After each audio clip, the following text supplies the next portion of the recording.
conduis-nous, glorifie-toi, ô Seigneur. Viens nous conduire ce matin par ton esprit, dispose le cœur de tes enfants à entendre cette parole, que la parole jette pour produire du fruit, pour l'avancement de ton œuvre. Au nom puissant de Jésus-Christ, Amen.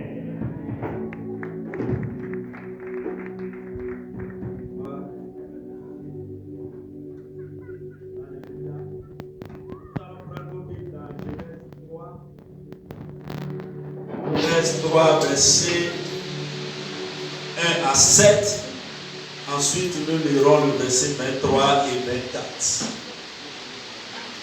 Genèse 3, 2. Vous y êtes? Le serpent était le plus rusé de tous les animaux des champs que l'Éternel Dieu avait fait. Il dit à la femme, Dieu a dit réellement dit, vous ne mangerez pas de tous les arbres du jardin. La femme répondit au serpent, nous mangeons du fruit des arbres du jardin. Mais quant au fruit de l'arbre qui est au milieu du jardin, Dieu a dit, vous n'en mangerez point et vous n'y toucherez point, de peur que vous ne mouriez. Alors le serpent dit à la femme, vous ne mourrez point, mais Dieu sait que le jour où vous en mangerez, vos yeux s'ouvriront et que vous serez comme des dieux, connaissant le bien et le mal. La femme vit que l'arbre était bon à manger et agréable à la vue, et qu'il était précieux pour ouvrir l'intelligence. Elle prit de son fruit et en mangea. Elle en donna aussi à son mari qui était auprès d'elle, et il en mangea.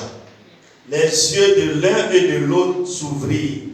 Ils connurent qu'ils étaient nus, et ayant cousu des feuilles de figuier, ils s'en firent des ceintures. Versets 23 à 24. Et l'Éternel Dieu le chassa du jardin d'Éden pour qu'il cultive la terre d'où il avait été pris. C'est ainsi qu'il chassa Adam. Et il mit à l'orient du jardin d'Éden les chérubins qui agitent une épée flamboyante pour garder le jardin de l'arbre, pour garder le chemin de l'arbre de vie. Attends la parole. J'ai donné comme titre 3 choses qui détruisent la destinée. 3 choses qui détruisent la destinée. Alléluia.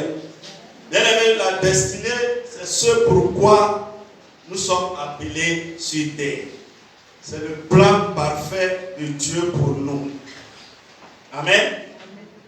C'est une irresponsabilité que de laisser la charge de la destinée à Dieu seul. Dieu a sa part dans notre destinée, mais nous aussi, nous avons notre part à accomplir. Alléluia. Beaucoup ratent leur destinée parce qu'ils ne respectent pas certains principes, les principes que Dieu a établis. Dans ce texte de Genèse 3 que nous avons lu, il s'agit des 2 premiers êtres humains que Dieu a créés. Dieu les a créés, il les a placés dans un jardin qu'on appelle Éden. Éden veut dire délice. Donc il les a mis dans un jardin de délices. Ils ne travaillaient pas, ils ne cultivaient rien, mais ils avaient tout ce dont ils avaient besoin gratuitement dans ce jardin. Amen. Et le serpent qui est aussi le diable, il est venu pour tout faire pour que l'homme et sa femme ne puissent plus jouir de ce jardin. Donc il est passé par un dialogue diabolique. Il a eu un dialogue avec la femme, avec la malice, la tromperie. Il a trompé la femme en mettant en doute la parole que Dieu leur avait dit. Il a mis même en doute la fiabilité de Dieu. Alléluia.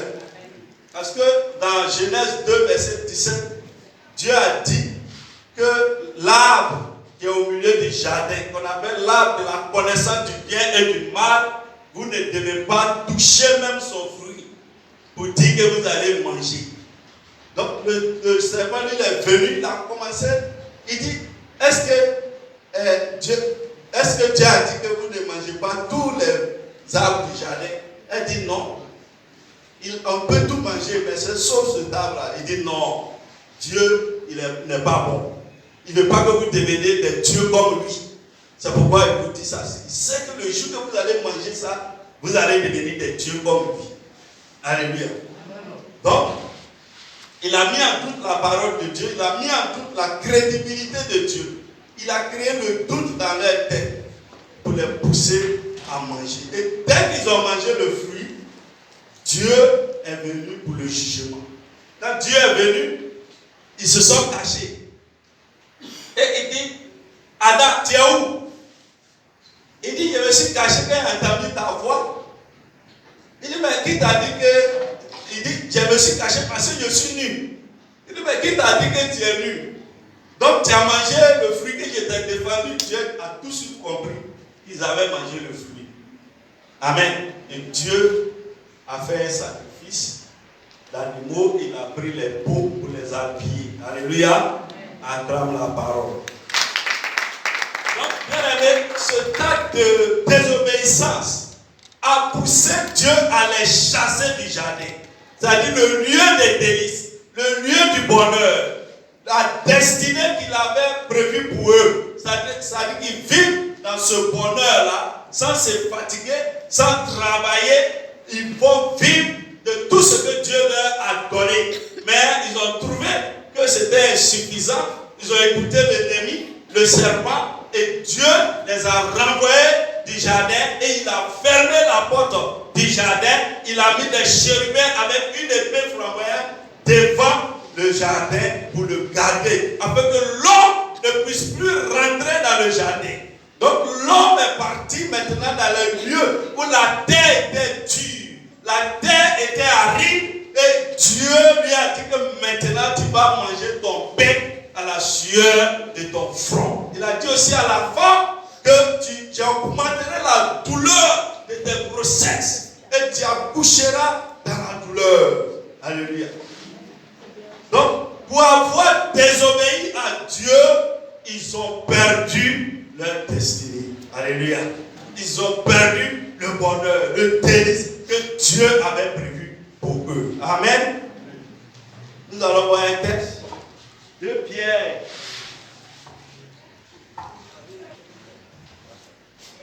De Pierre 5, verset 8.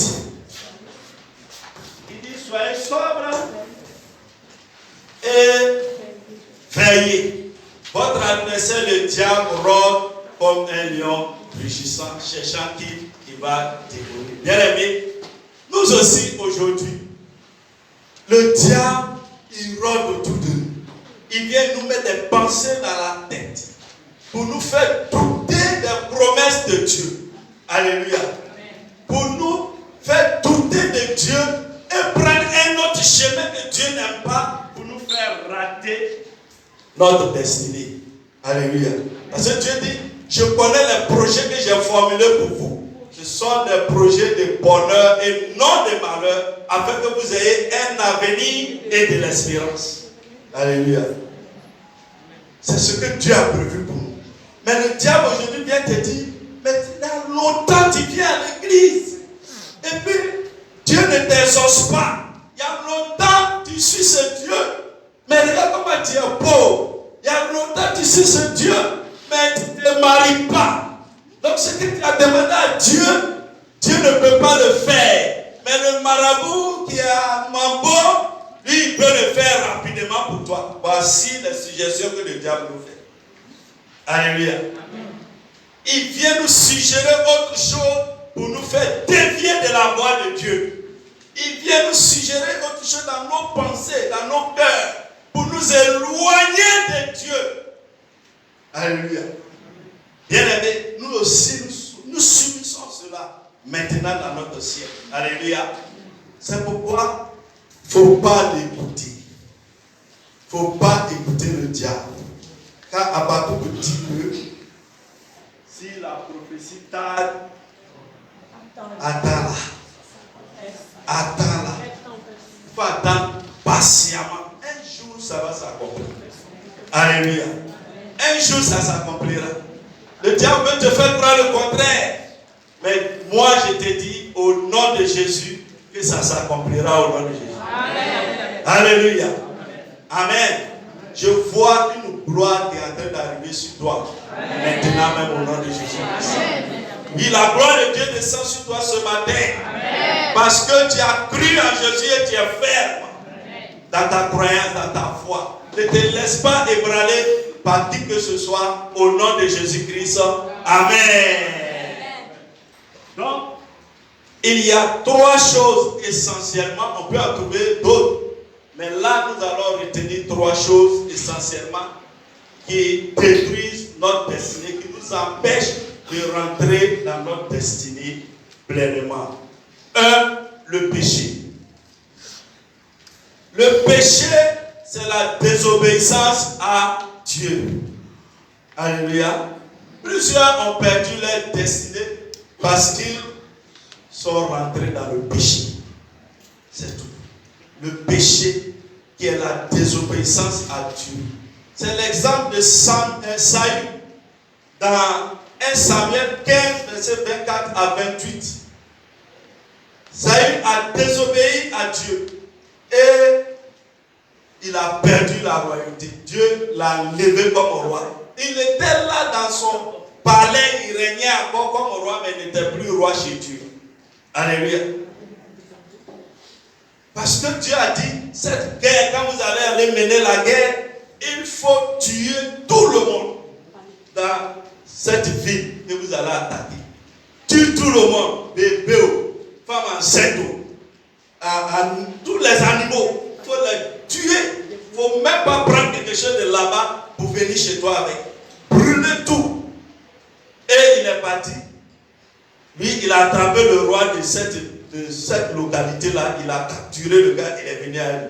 Ses soldats aussi ont pris des bœufs, des moutons pour venir avec. Ils ont désobéi à la voix de Dieu. Alors, Samuel est venu le voir pour lui parler. Samuel le prophète. Il lui a dit, mais pourquoi tu as fait ça? Il dit, non, on a vu que les vaches là étaient grasses. Et puis le gars aussi, je l'ai amené, peut-être qu'il peut se soumettre à moi demain. Samuel dit, envoyez-moi une épée. Lui-même, il a tué le roi là. Et il a fait tuer les bœufs et tout ça. Et quand Samuel partait, il dit, Samuel, Dieu a donné une parole à Samuel pour dire que je t'enlève la royauté, maintenant je vais donner à une autre personne. Et il a commencé à pleurer et il a attrapé la vie du prophète et s'est déchiré. Et Dieu a dit, la manière dont tu as déchiré la vie du prophète, c'est comme ça qu'il déchire ta royauté aujourd'hui. Alléluia. Et il a perdu sa royauté à cause de la désobéissance à Dieu. Amen. Dans la Bible, il y a plusieurs exemples de personnes qui ont perdu leur destinée par la désobéissance et certains aussi qui ont pu accomplir leur destinée à cause de leur obéissance à Dieu. C'est l'exemple de Joseph dans Genèse 39, verset 7 à 10, que nous n'allons pas lire, c'est un peu long. Joseph travaillait chez Potiphar. On l'avait vendu à Potiphar comme esclave. Et Joseph, il gérait tout. Son maître lui a donné droit sur tout, sauf sa femme.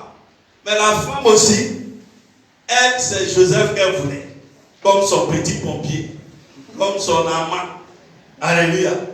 Et Joseph a refusé. Elle a insisté. Joseph a refusé. Elle dit à Joseph, mais je vais parler de bien de toi à mon mari. Il va te faire du bien. Il dit, mais moi, tout ce qui est ici, Dieu m'a donné. Et ton mari m'a donné la puissance sur tout.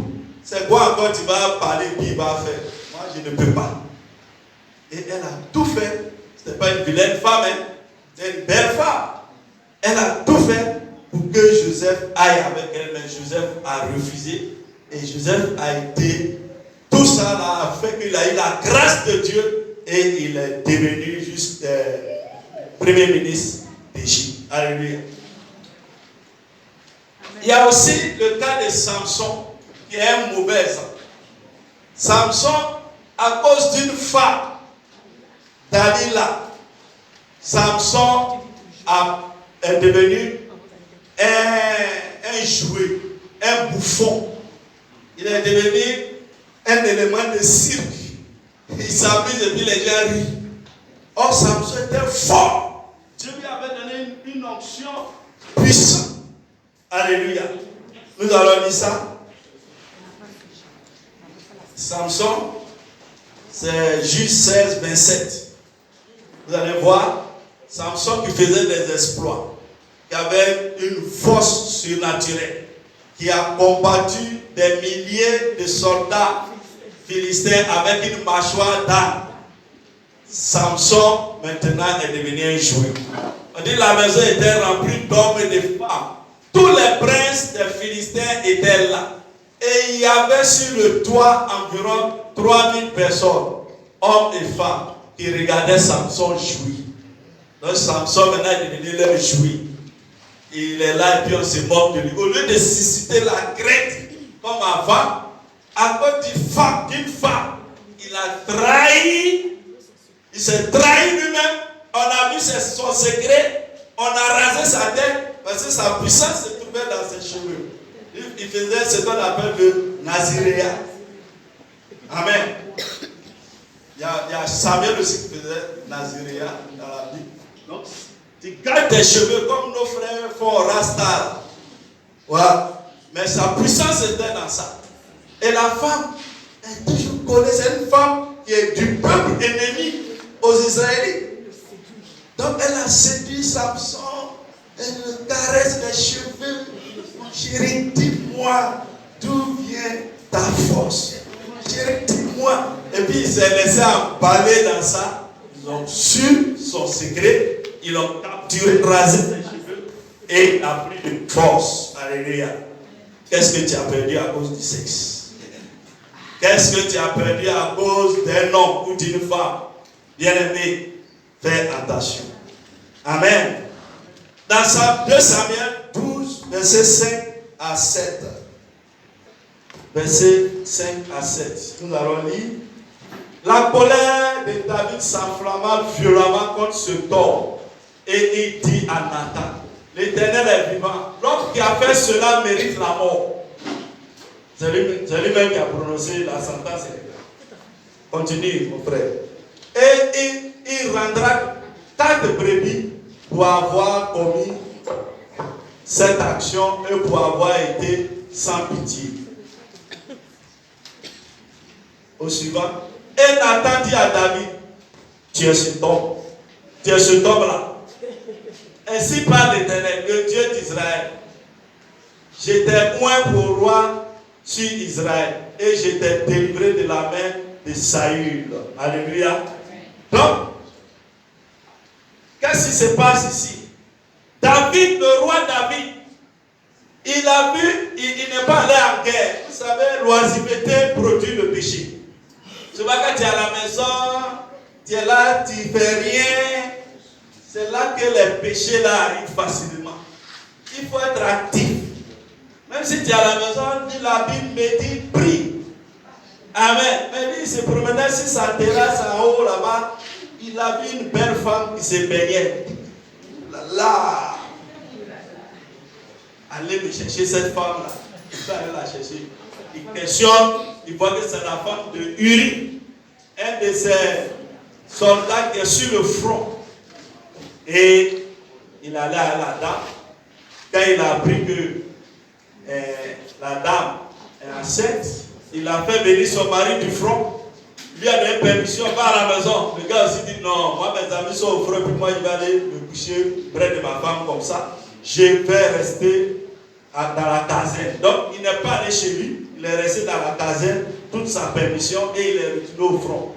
David a vu que non, ça là, si le ventre là sort, ils vont m'accuser.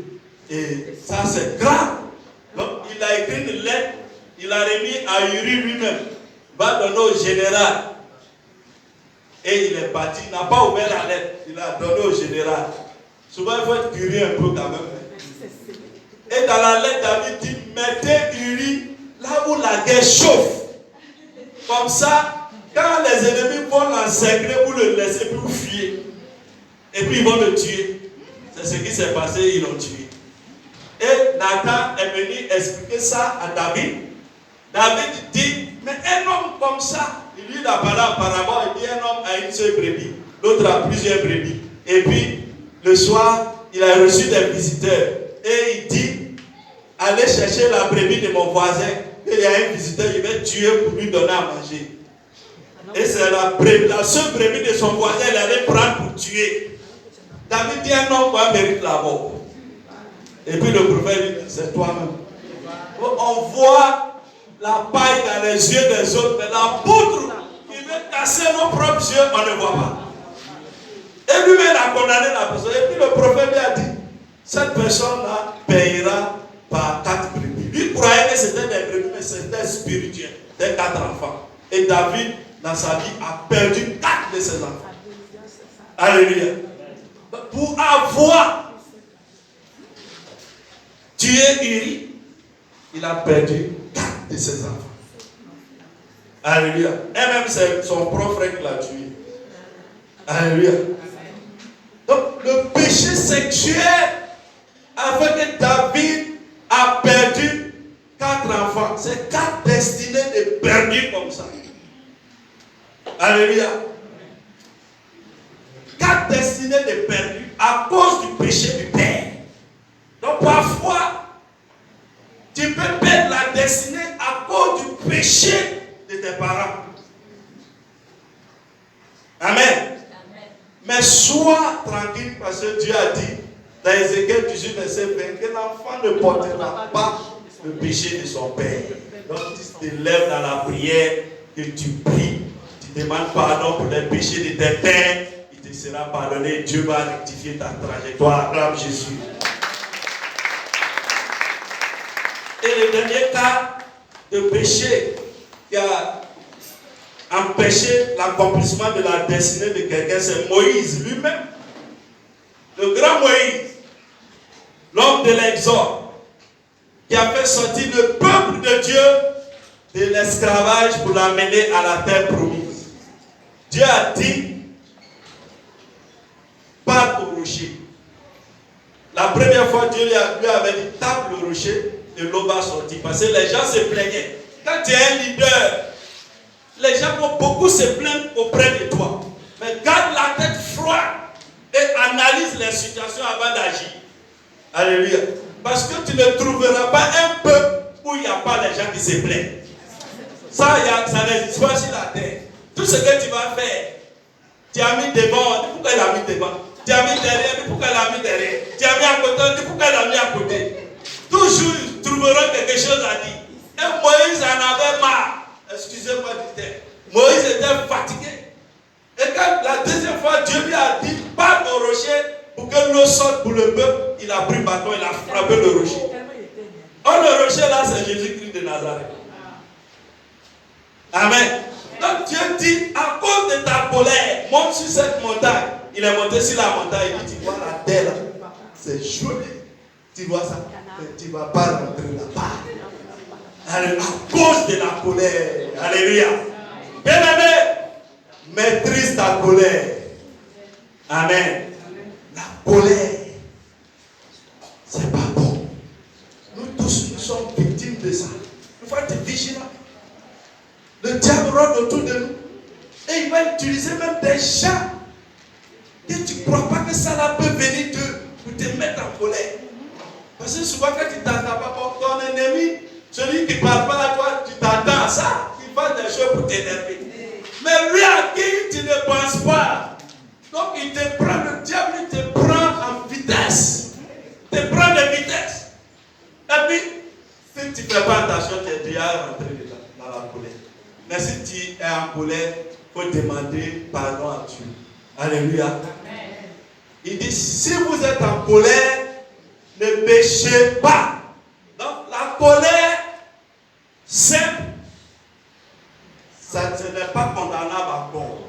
Mais quand tu es en colère et que tu pêches à cause de cette colère, Moïse il était en colère. Il était simplement en colère et puis il n'a pas fait ce acte-là, il n'y a pas de problème. Mais quand il était en colère, puis il a chipoté le rocher, il a tapé sur le dos de Jésus. Amen. Amen.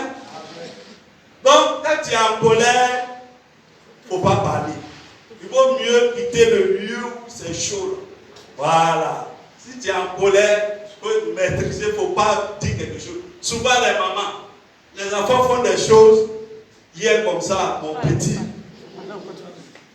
il y a un petit dans notre couloir qui est venu à casser une bouteille dans le couloir. Lui-même, il m'a dit, papa, le blanc a cassé une bouteille. J'ai dit, bon, d'accord, rentre ici. Comme tu n'as pas porté chaussures, viens à la maison. Il est venu, un temps de natation, il est reparti. Et puis il allait marcher sur une bouteille. Maintenant, je le vois, il est là, il fait son pied. Je dis, qu'est-ce qui se passe? Il ne peut pas parler. Je dis, la bouteille t'a piqué, non? Il dit, oui. Je dis, mais comment toi-même qui es venu signaler? Bon, là, si tu t'es pas maîtrisé, tu viens de gifler, c'est pas bon. Je l'ai regardé car je ne peux pas parler. Amen. Donc les enfants, parfois, ils vont faire des choses si tu ne te maîtrises pas, tu vas dire de mauvaises paroles sur eux. Quand Dieu dit de les bénir, de ne pas les maudire. Alléluia. C'est que je les regarde. Chez nous, on dit l'animal qui est le totem du village, c'est lui qui devient gras. Voilà. L'animal, quand on dit ça, on ne mange pas. C'est-à-dire que personne ne s'occupe de nous. Elle a le temps de grossir. Il n'y a rien qui dit non, ça. Bon, viens ici. Tu vois, donc la maman fait attention. Les paroles que vous dites aux enfants quand vous êtes en colère, ne proclamez pas de mauvaises choses sur eux. Alléluia. Amen. Et ne proclamez pas aussi de mauvaises choses sur vous-même. Il y a les gens, tout à l'heure on va voir ça dans le deuxième point. Il y a les gens qui proclament de mauvaises paroles sur eux-mêmes. Alléluia. Donc, deuxième point. Avant le deuxième point, il faut savoir que des fois tu peux faire des choses. Tu peux pécher. Dieu ne te dit rien. Parce que actuellement nous sommes dans le temps de la grâce. Alléluia. Dieu ne te dit rien, mais tu es déjà disqualifié. Tu vois. Le temps de la grâce ne veut pas dire que c'est une licence au péché. Mais les péchés que nous commettons, que nous ne confessons pas, ces péchés-là vont peser dans le jugement dernier.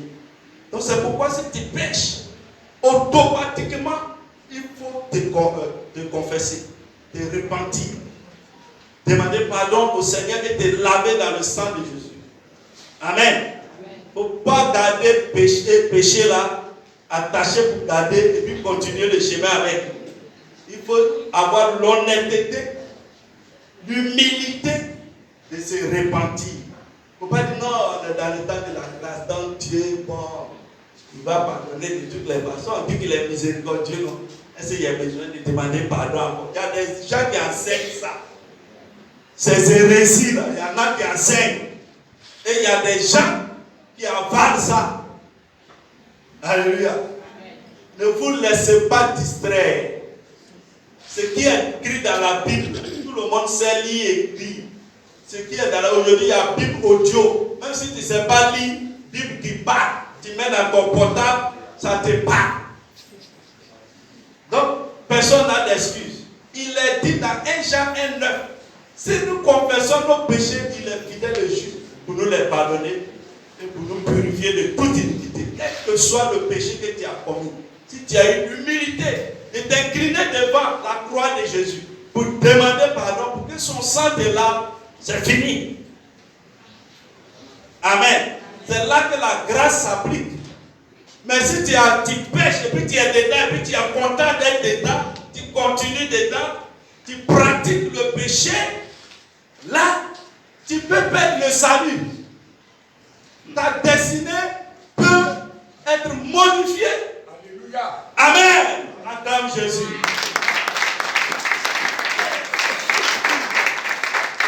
Si tu es chrétien que tu laisses le christianisme apparaître faire fétiche, tu vas dans l'enfer. Là c'est clair. Donc tu as perdu ta destinée et tu as perdu le salut. Donc n'écoutez pas les gens qui disent oh non, comme on est dans le temps de la grâce, ça ne peut pas perdre le salut. Non, hein. Ne vous y trompez pas. Ce qu'un homme aura semé, il le moissonnera. Alléluia.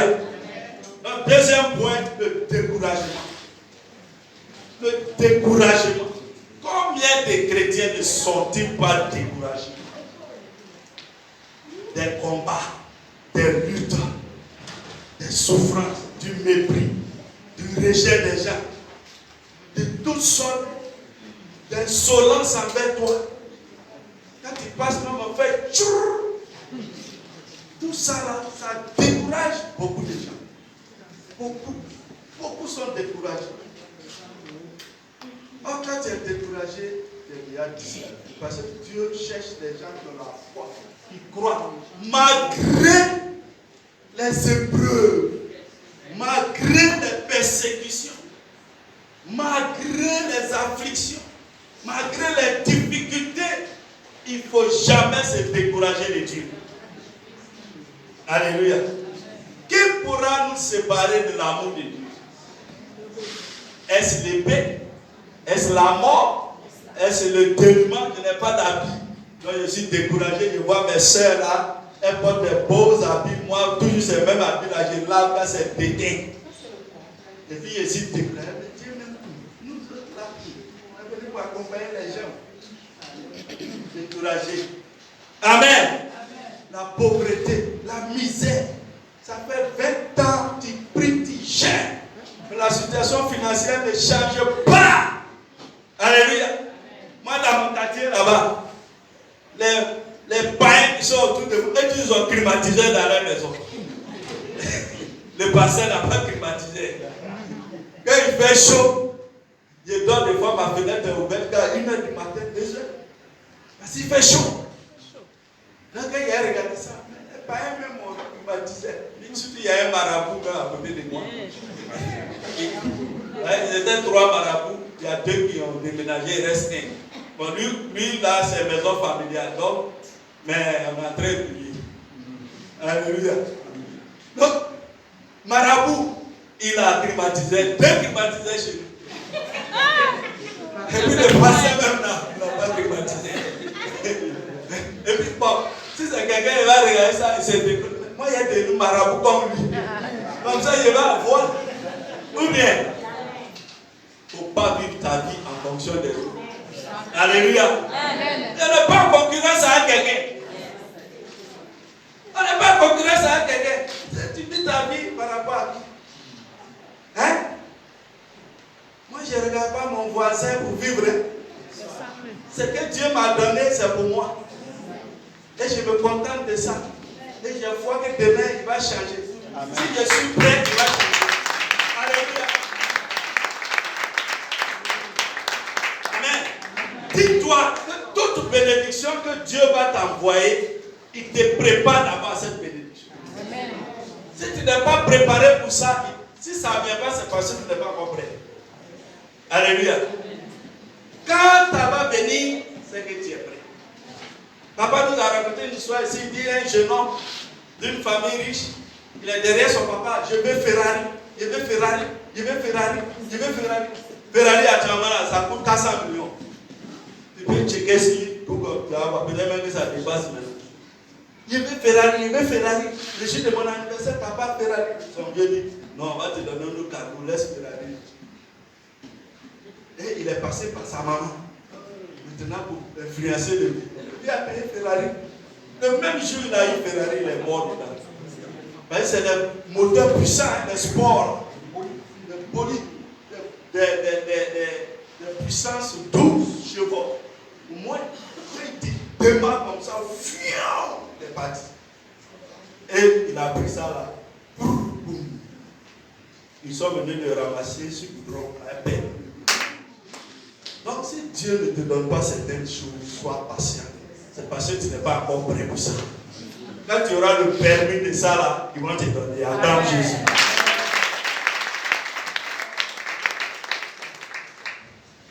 Certains sont morts parce que le découragement les a gagnés et ils ont dit hé, moi je suis fatigué. Ça là, la mort est mieux. Et puis ils sont morts. Ah, mais c'était du programme. Dieu te dit, je vous ferai comme vous l'avez dit. Hein? Je vous ferai comme vous l'avez dit. Donc c'est que toi-même tu programmes. Moi quand je me lève matin, je dis, je serai un des plus grands pasteurs en Côte d'Ivoire. Amen. Je programme ça sur ma vie. J'aurai une maison de retraite. Je ne vais pas aller à la retraite sans avoir construit ma maison. Je le dis. Je programme ça. Mes enfants sont bénis. Mika sera général de l'armée. Comme son nom le dit. Le programme. Aïe, c'est comme ça, il faut programmer. Mais toi, tu es là, tu dis, non, moi, c'est fatigué. Oh Seigneur, c'est fatigué. Il faut changer la situation, je suis fatigué. La mort même n'est pas mieux. Mais tu vas mourir. Ne proclamez pas de mauvaises choses sur vous et sur vos enfants. Soyez toujours positif. Il y a une maman qui est proche de moi. Quand elle n'a pas l'argent, quand tu dis de moi, de payer quelque chose, elle dit ce matin, je suis très riche. Elle se reconnaît. Elle dit, je suis très riche ce matin. J'ai aimé ça. Ah, mais comment elle est riche et puis elle paye pas la chose. J'ai compris que cette programmation est faite. Ah, il faut programmer le positif. La femme, tsunami là, quand son enfant est décédé, elle partait chercher le prophète, elle courait, elle était en sueur, elle était fatiguée. Qu'est-ce qu'il y a?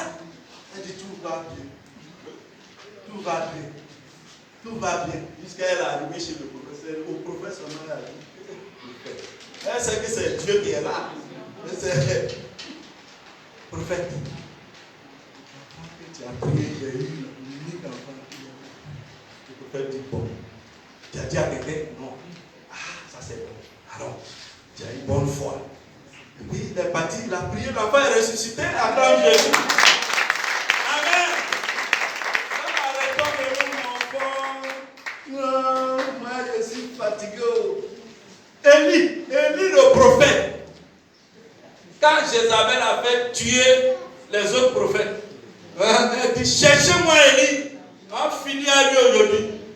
Élie a fui. Il a fui. Il est parti dans le désert. Il allait s'asseoir quelque part, il a marché toute une journée, il est fatigué. Il dit Seigneur, viens me prendre. Je suis fatigué. Élie, le grand prophète, qui a fait les miracles, il a fait descendre le feu du ciel. Elle a prié, Dieu a fait descendre le feu.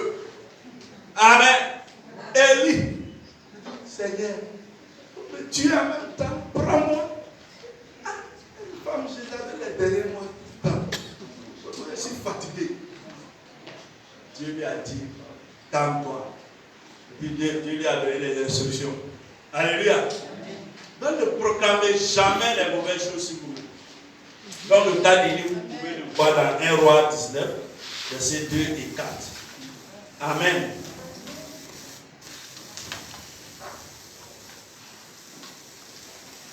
Donc, la vie n'est pas facile. La vie, c'est un combat. La vie, c'est des batailles. Et l'avenir appartient à ceux qui se battent. Alléluia. Ce n'est pas ceux qui se découragent vite. Petit truc, tu es découragé. Petit truc. Mais ça veut dire que tu n'as même pas la foi. Mais quand tu as la foi, tu dis ça, c'est arrivé. Mais la parole de Dieu dit que le malheur atteint souvent le juste. Mais l'Éternel l'en délivre toujours. Cette fois, le juste tombe. Cette fois, il se relève. À grand vie. Que Satan sache que lui là, il connaît. Parce qu'il n'approche pas ceux qui connaissent. Vous connaîtrez la vérité et la vérité vous rendra libre. Et quand tu connais, Satan sait que tu connais. Il ne s'arrête pas à ton carrefour. Il s'arrête dans le carrefour de ceux qui ne connaissent pas qui ils sont en Jésus. Ils ne connaissent pas leur identité en Jésus. Ils sont là, ils pleurent toujours. Et puis, souvent, ce qui est grand, c'est chez les païens, ils vont pleurer. Ils vont pleurer chez les parents qui ne sont pas chrétiens. Ah, il faut m'aider. Moi. Quand je croise au funérailles, il y a mon nom dans un gris là. Quand je croise au funérailles, je dis, mais toi, tu n'appelles pas les gens. C'est quoi? On va t'envoyer des trucs pour les enfants. Il dit, bon, j'ai bien. C'est comme ça. Alléluia. Il ne faut pas être grandeur. C'est le micro même qui est. Augmenter le volume. Mourir. Il ne faut pas dormir. Il ne faut pas te morfondre et donner un mauvais nom à ton Seigneur Jésus. Amen. Il ne faut pas donner un mauvais nom à ton Seigneur. Quand ils font ça là, quand ils quittent la ville, ils disent qu'ils vont à l'église. C'est eux. Toujours c'est eux, dans la messe, dans la messe, dans la messe. Mets-toi à genoux, fléchis genoux, et tu parles à ton Père dans le secret. Il va te donner. Amen. Alléluia. Amen. Quand Dieu a dit à Josué, dans Josué 1, verset 7 et verset 9, que fortifie-toi et prends courage. Il dit fortifie-toi et prends courage. Si tu es ici ce matin, que tu es découragé, fortifie-toi et prends courage. Fortifie-toi et prends courage. Sois solide, tiens fort, lutte, bats-toi et les portes vont s'ouvrir pour toi dans Jésus. La troisième chose pour terminer, c'est la négligence. La négligence. Alléluia. Les choses les plus importantes dans ta vie, tu négliges. La chose la plus importante dans ta vie, tu négliges. Il y a des femmes qui négligent leurs maris. Il y a des maris qui négligent leurs femmes. Ou bien, tes enfants, c'est ton héritage, tu les négliges. Si tu viens à l'église, tu les laisses à la maison. Et Satan va les enseigner là-bas. Demain, tu vas t'étonner qu'il a porté boucle d'oreille. Il a fait un tatouage sur sa poitrine. Et puis il vient dans ton salon avec son gadget. Oh, le vieux est à quoi? Oh, on ne peut plus respirer ici, là. Ça va être, il a laissé à la maison. On dit, apprends à l'enfant dès son bas âge les choses qu'il doit savoir en Dieu. Quand il sera grand, il va les appliquer. Et tu viens à l'église, tu les laisses. Et puis le quartier est en train de l'éduquer. Et puis il devient microbe. Ah! C'est la négligence. La négligence nous fait perdre beaucoup de choses. Alléluia. Amen. La négligence amène aussi la paresse. Et ce que tu peux faire aujourd'hui, tu remets à demain. Quand demain va arriver, tu dis, oh non, mais j'ai le temps, j'ai fait ça demain. On appelle ça procrastination. La procrastination, c'est la voie des paresseux. Oh, Dieu n'aime pas les paresseux. Vous avez vu le cas de David. Toi, tu as fait beaucoup de guerres. Maintenant, comme tu es devenu roi, tu vas prendre le front, le coucher à la maison. Alléluia. C'est la paresse. La paresse peut t'entraîner dans beaucoup de choses. Tu vas avoir faim. Si tu es paresseux, tu seras boy des autres. Et un enfant, il va à l'école, et puis quand il va à l'école, il a la deuxième tenue dans son sac. Quand il arrive dans le couloir, là-bas, il s'échange, et puis il n'arrive pas au lycée. Il est en ville. Et puis sa maman m'a appelé, le petit là, on m'a convoqué à l'école, on dit, il ne vient pas. Vous savez le langage que je lui ai tenu. Il dit, mon petit, tu viens devenir quelqu'un dans la vie. Il dit, oui, tonton. Il dit, mais ce que tu es en train de faire là, ça ne te permet pas de devenir quelqu'un dans la vie.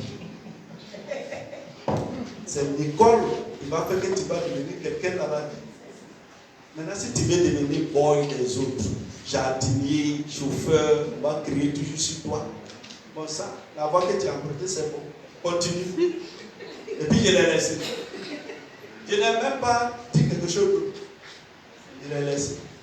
Que le Seigneur t'accompagne dans la voie que tu as choisie. Je suis parti. Ah, il y a une parole là, travailler. Le petit a commencé à aller à l'école. Ses résultats ont commencé à s'améliorer. Ça m'a dit, qu'est-ce que tu lui as fait? Il va à l'école, il vient, il mange bien, à la maison, il bosse. Je dis, c'est un peu mieux Dieu. Il faut le laisser comme Amen. Tu refuses d'aller à l'école, tu seras chauffeur.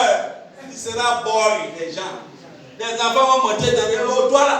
Ils ne vont même pas te dire tonton. Allons. Hein? Tu es servante de tes camarades. Ta camarade même âge. De femmes elle est plus jeune que toi. Et puis elle crie sur toi. Mais ça veut dire quoi ça? Ne cassez plus mes verres. Et puis elle va mettre un jus dessus encore. Les gens, les idiots comme ça, ils sont là pour fatiguer les gens tout le temps. Parce que tu as négligé tes études.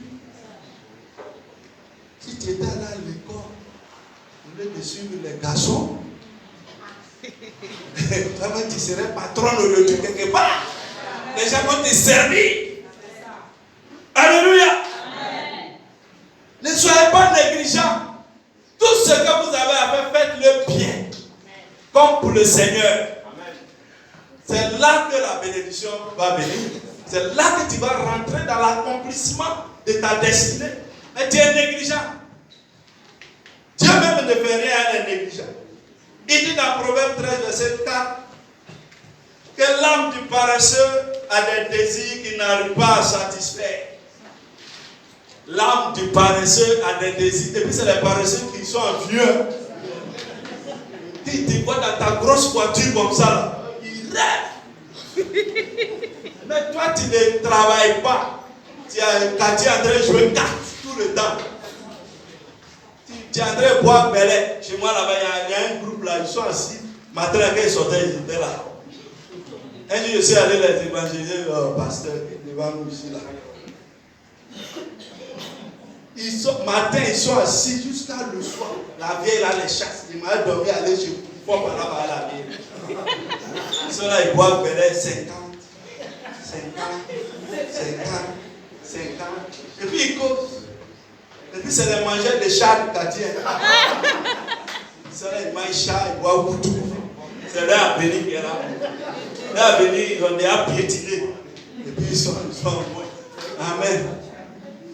Dans le paresseux, il désire des choses, mais il ne peut pas les avoir parce qu'il ne fait pas ce qu'il faut faire pour avoir ces choses. Hein? Quelqu'un a dit, si tu veux être riche, il ne faut pas faire politique. Il faut devenir homme d'affaires. Ou bien, si tu veux être riche, fais les affaires. Lève-toi matin, là les petits du Sahel. Ils sont habillés ici, ils vendent petit cola sur la route. Toi, tu es plus mieux que eux. Ils vendent l'eau glacée sur la route. Tu sais combien ils gagnent? Le sachet d'eau en prend 600. Et puis, il vend 1 à 50. Il y a combien dedans? Il y a 30. Ça fait combien? 3 000. 600 francs, il gagne 3 000. La différence, c'est combien? 2400. Ouais, il peut payer la glace 25. Il met sur le sachet là. Il prend glace 25. Il gagne l'argent. Tu les vois dans la rue. Ils deviennent de plus en plus nombreux parce qu'il y a l'argent dedans. Mais petit Ivoirien, tu vas lui dire d'aller faire ça. Non, moi, je suis trop choco. Je vais m'arrêter sur la route là pour vendre l'eau glacée, petit cola. J'aime, bon, passer de gingembre, ces choses-là, moi, mais l'argent est dans la rue, l'argent n'est pas dans le bureau. Quand tu es salarié là, tu ne peux jamais devenir riche. C'est lui qui entreprend qui devient riche.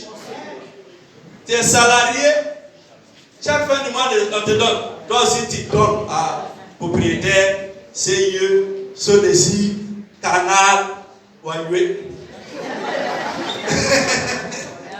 Mais si tu veux gagner l'argent, lève-toi, entreprends quelque chose. C'est pourquoi il y a des fonctionnaires qui ont des bonbons. Parce qu'il veut devenir quelqu'un, il veut devenir riche. Ou bien, il faut investir. Faire des sacrifices sur toi et puis tu investis. Là, tu auras l'argent. Tu auras ce que tu désires. Mais le paresseux, il désire des choses qu'il dit, mais il ne peut pas avoir. Ça qui ne se lève pas pour entreprendre. Amen. Dans ce monde-là, il y a deux types de personnes.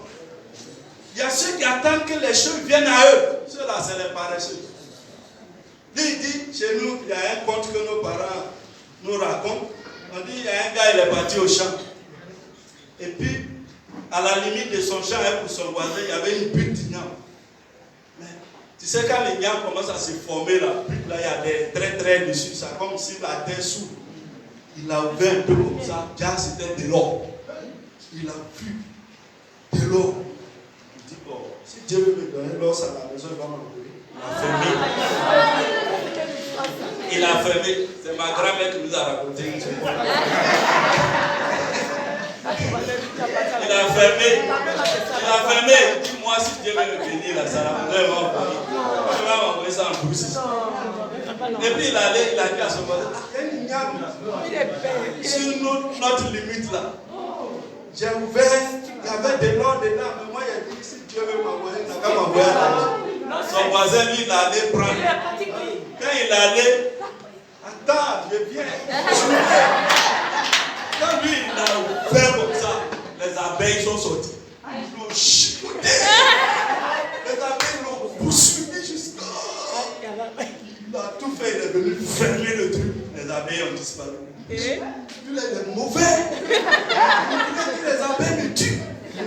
Et puis, il a soulevé le truc. Il dit, je vais aller jeter ça par sa fenêtre dans sa chambre. Il a deux dormi, non? Quand il a jeté par la fenêtre, c'est tombé coucou. Le gars regarde, voilà, l'or là. Il va envoyer à la maison. Alléluia. J'ai dit que si Dieu veut m'envoyer, il va envoyer ça à la maison. Alléluia. Je suis riche maintenant. Amen. Vous voyez? Mais quelle est la leçon de ça? L'autre là, ce n'était pas pour lui. C'est ça. Quand quelque chose n'est pas pour toi, c'est pas pour toi. Il ne faut pas appuyer les gens. Quand ce n'est pas pour toi, c'est pas pour toi. Tout le monde ne peut pas devenir riche sur la terre. Donc, si tu as de manger, de boire, Dieu merci. Alléluia. Ce qui n'est pas pour toi, il ne faut pas forcer. Amen. Donc, l'autre groupe de personnes, c'est les gens qui vont chercher les choses. Ceux-là, c'est les courageux. Ils attaquent la vie. Ils entreprennent. Quand ils ont une idée, ils mettent leur idée en pratique. Il y en a qui ont décidé, il y en a qui sont là, ils lèvent son main. Pensent, ils pensent, mais ils n'agissent jamais. Tu penses seulement, mais tu n'agis jamais. C'est la négligence. Il y en a qui pensent, ils ont des projets, ils en parlent tellement que l'ennemi apprend ça. Et puis ils gardent. Vous me suivez bien? Donc il y en a, et ils pensent, ils ont des bonnes idées, mais ils sont tellement paresseux qu'ils ne peuvent pas se lever pour mettre ça en pratique. Sinon l'idée que tu as là, si tu fais le premier pas, Dieu va t'accompagner. Alléluia. Il y en a aussi, ils ont les idées, mais pas trop. Ils disent ça à tout le monde. Le mois prochain, je compte ouvrir un magasin ici. L'homme qui est devant toi, il sourit. Tu ne connais pas ce qu'il y a dans son cœur. Ce qui est dans son cœur, tu ne connais pas. Il y a une servante de Dieu que j'ai fréquentée à l'époque qui me disait, il dit, mon fils, il y a les gens, leur oreille, c'est l'oreille de Satan. Si tu fais ton truc, il a appris ça, ça échoue. Et moi, j'ai fait l'expérience. Moi, les gens que fréquentent, je les teste. Il y a des gens à qui, s'il y a quelque chose dans mon ventre, ils ne sauront jamais. Je les ai détectés. Voilà. Si tu dis ton projet à lui là, ça va échouer. C'est l'oreille de Satan. Dès qu'il est au courant, Satan est au courant. Et garde. Donc, surtout vous les femmes, vos camaraderies, ça c'est ma CP. Ça n'a qu'à rester un peu dans votre ventre. Hein? Même les trucs avec ton mari que tu viens raconter à ta camarade, elle va t'encourager pour divorcer et puis elle va prendre ta place. Moi j'ai déjà vu ça. Elle va t'encourager. Le gars est bien comme ça, et puis elle se plaît. Et non, il faut le quitter. Quand elle est avec toi, c'est ce qu'elle a dit. Et non, comme ça, il faut le quitter. Et il dit, vous connaissez à Makoti, tout le monde. Elle a encouragé. Quand l'autre est parti, bon, elle est calée. Un jour, elle se promène dans le quartier, puis elle les voit les sous-bras. Hein? Tu m'as fait ça? Non, je dis que quelqu'un va mourir. Personne ne mourra.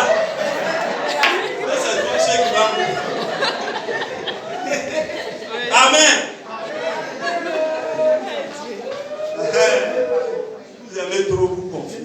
Pardonnez. Gardez un peu comme ça. Amen. Il y a les gens, c'est l'oreille de Satan. Amen.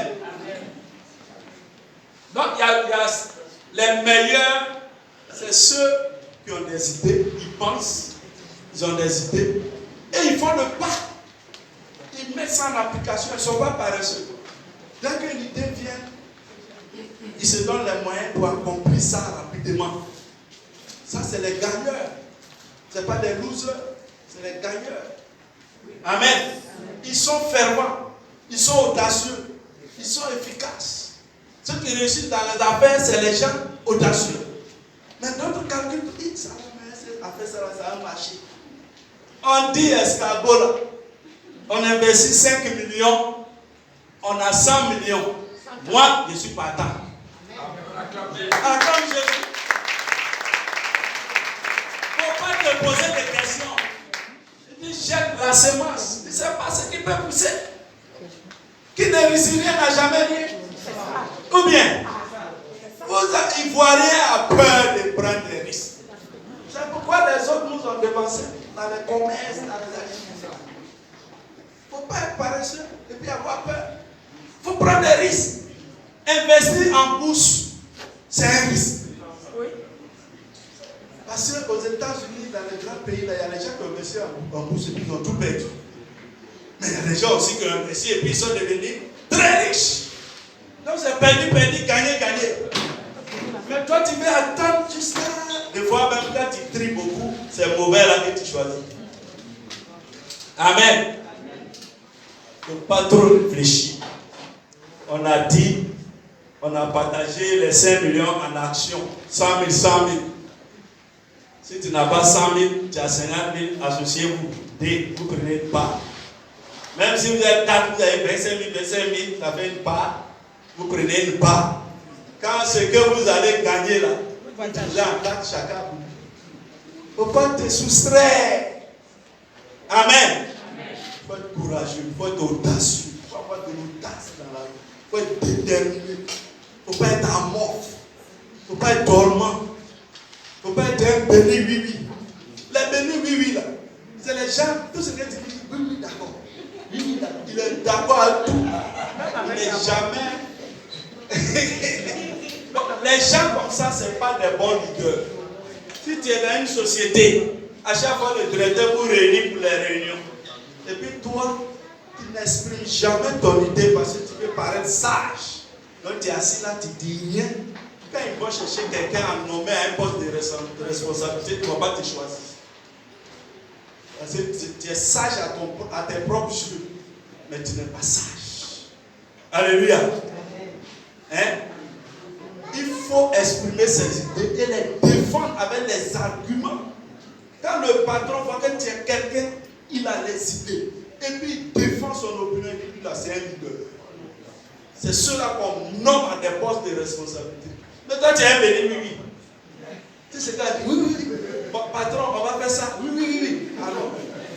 Alors que l'employé, il ne connaît pas bien, il te conduit dans le rêve. Après, c'est toi qui vas porter le chapeau. Amen. Donc, un homme audacieux, un homme déterminé, il exprime ses idées et il les défend. Et s'il a tort, il reconnaît son tort et puis on évolue. C'est ça, c'est de ce genre de personnes qu'on a besoin dans les business.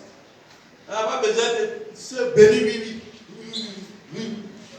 C'est une expression qui vient de l'église catholique. Le père est béni, oui, et puis on prend. Voilà. C'est comme ça. Béni, oui. Tout ce qu'on dit, il ne proteste jamais. C'est ça.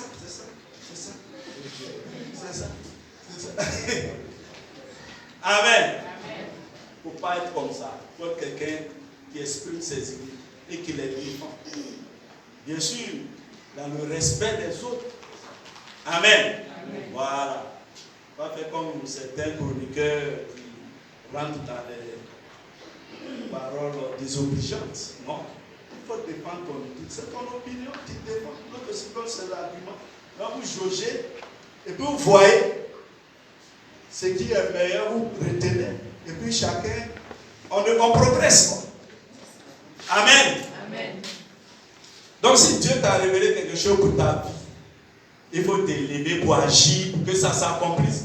Un prophète t'a dit quoi? Ils ont dit quoi? Tu seras quoi?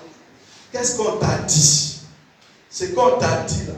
Lève-toi, fais les choses pour que ça s'accomplisse. Il ne faut pas croiser les bras et dire, ah, si Dieu veut me donner, il va envoyer à la maison. Alléluia. Il faut agir. Il faut te lever. Fais quelque chose. Ne sois pas paresseux. Ne traîne pas. Et tu seras béni. Et tu rentreras dans ta destinée. Alléluia. C'est l'exemple de Pierre. On va prendre ceci l'exemple. Pierre, l'apôtre Pierre, ils étaient dans le bateau. Et puis Jésus marchait sur l'eau. Il dit, Seigneur, si c'est toi, ordonne que moi aussi je marche sur l'eau. Les autres étaient assis. Ils le regardaient. Mais Pierre a marché sur l'eau. Alléluia. Amen. Il a marché sur l'eau. C'est l'audace. Vous êtes audacieux. Les vainqueurs, c'est les gens audacieux. Acclame Jésus. Pour finir, bien-aimés, ayons donc toujours une excellente opinion de Dieu. Croyons en lui. Ne doutons pas de lui. Car il veille sur ses promesses pour les accomplir. Soyons fervents d'esprit. Soyons vivants. Soyons déterminés et audacieux. Ayons la foi, une foi solide en notre Dieu. Que Dieu, ce qu'il a dit pour moi, il va l'accomplir. Et rien, ni Satan, ni les sorciers, ne peuvent me faire détourner de cette voie. Parce que je crois fermement en Jésus. Et je crois que ma destinée, ce qu'il a prévu pour moi, que je sois sur cette terre, je l'accomplirai dans le nom de Jésus-Christ. Amen. Soyez bénis. Demeurez bénis au nom de Jésus. L'heure nous a laissé, il y avait prévu quelques points de prière. Bon, on va faire 2 points de prière. Et puis, on va se tenir debout. Sois lié et jeté dans la Bible. Au nom de Jésus, prie le Seigneur. Au nom de Jésus, la majesté. Sois lié et jeté. Au nom de Jésus, prie à lui.